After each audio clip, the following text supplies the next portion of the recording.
So let's just go ahead and address probably Sure. the biggest question anyone has about a DUI. Right.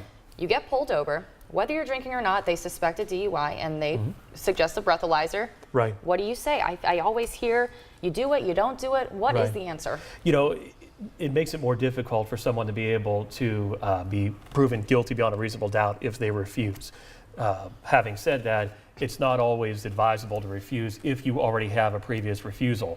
What I mean by that's very simple. The first time you refuse, it is considered to be an administrative suspension of your driver's license for about 12 months.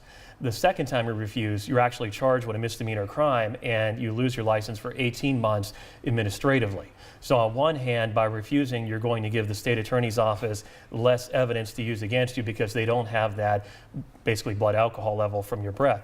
On the other hand, you could be advising someone to commit a crime if, in fact, they already have a prior refusal. So any attorney that's ethical always has to think twice on how to answer that. I'll hear other attorneys in town say, always tell them to refuse. Well, I'm not going to advise someone to commit a law violation. So that's what you have to keep in mind. Everything you do, there's a trade-off to it. But there's no secret that if you do refuse, a good prosecutor, and we have some very good ones that work for our state attorney Glenn Hess and our chief assistant Larry Bassard. They do a great job.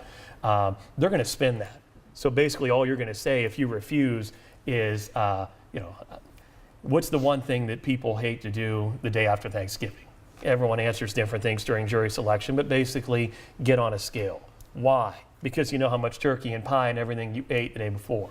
And so you started out as a prosecutor years ago, but point being, during your closing argument, you're going to hit home on that. Ladies and gentlemen, I submit to you the reason why the defendant refused to give a breath, blood, or urine sample is because the defendant knew how much alcohol he or she had consumed that evening.